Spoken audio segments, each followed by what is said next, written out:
And what is going on, guys? It's your boy Z and welcome to my channel. So today, may very special package tayo na i-unbox. I know na it's been few months since I last posted my last unboxing, which was the Elden Ring helmet. That is right there. The Elden Ring Shadow of the Earth Tree Collector's Edition. Premium Collector's Edition. So, what we have here is the McFarlane Batman Cowl by Michael Keaton, 1989. This is scaled as 1/1. This is the life-size cowl of McFarlane. This is the first of the 3 helmets. And I recently bought this sa isang online toy store, and shout out to Sir Benedict for taking care of this sa pag-ship papuntang Bicol. And by the way, the store is the Collection Alley. So ayun, wag na natin patagalin pa, i-unbox na natin. Actually, dumating na to nung Sunday and gustong gusto ko na i-unbox. So tara.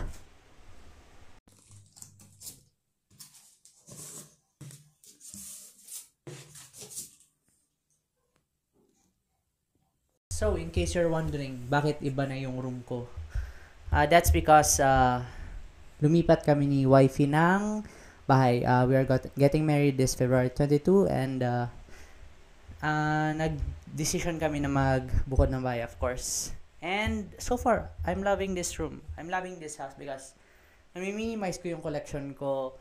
And unlike dun sa last room ko, sa parents' house, feeling ko napakalaki ng room at kulang palagi yung collection ko. And at least now, mas lalo ko na-appreciate yung every collection ko. Kasi maliit lang yung room, but kasya lahat ng computer and collections. So ayun, huwag natin patagalin pa. Unbox na natin. And as you can see here, we have the Batman logo. And dito si Michael Keaton sa likod. This is the Batman Classic 1989 version. So ayun, this is very big. Ayan, let's unbox it.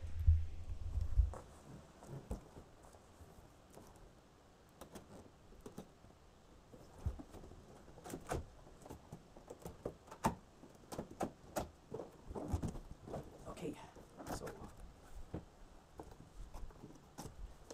better natin patay.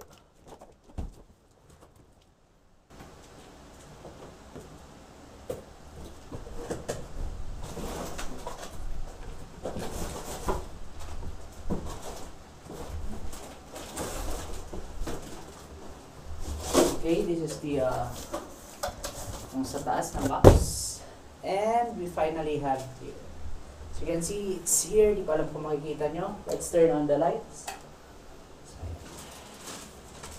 let's remove the plastic. And I'll pull this out. Woo! Napakalaki. Okay. Patong muna natin dyan. And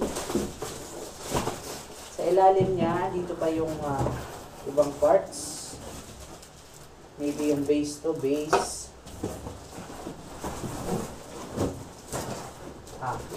Ito yung base.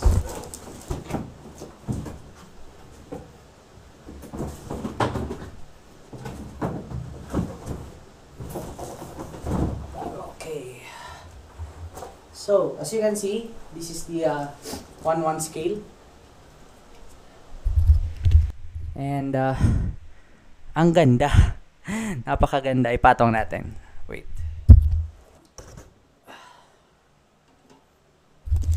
There you go. Ayan. Wow. This is a lot bigger than my helmets na naka-display dito. And let's put the base.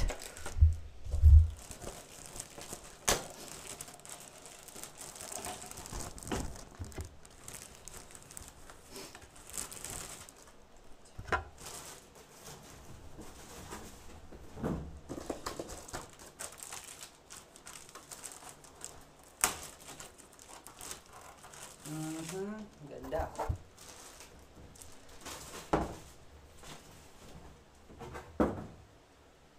So, ang napansin ko dito sa base, as you can see here,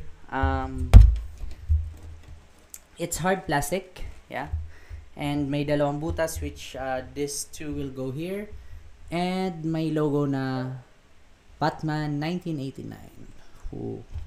Okay, so underneath ng base ay ito. It's only plastic. Even the cowl itself is plastic. So, assemble na natin.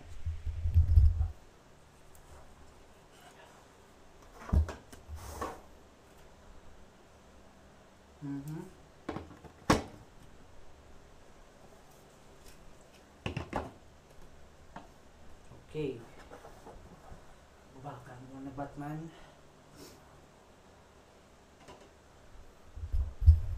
And quick review lang sa cowl. Ang ganda ng edges and coloring ng cowl mismo. Especially the logo. Ayun. May nakikita akong konting bleed sa pagpaint. But kapag diniinan mo lang ng pansin, saka mo makikita. So, ayun. We have the classic logo here ng Batman. And sa likod, wala naman masyadong papakita sa likod. But it's all hard plastic. At masakit to if mabagsakan ka nito. So, ayun. And yung tanong ng karamihan sa mga nakikita ko, is it wearable? It's not. Kasi as you can see here, may plastic siya underneath. Pero feeling ko kaya siya maalis. Kasi parang linagay lang siya eh. Pero ayaw ko na alisin. Baka masira pa. Pero gusto ko siya suotin. Pero ayun. It's not wearable yet. But maybe sa future is makapag-decide ako na alisin tong plastic underneath. At try natin suotin. So, let's put it sa base.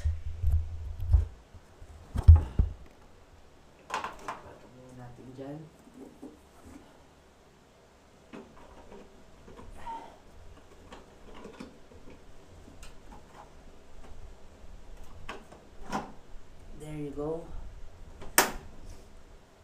Ayan.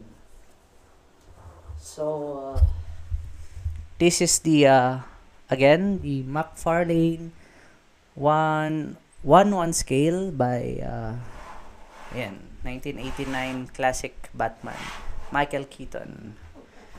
And may two others pa sila na helmets, bust.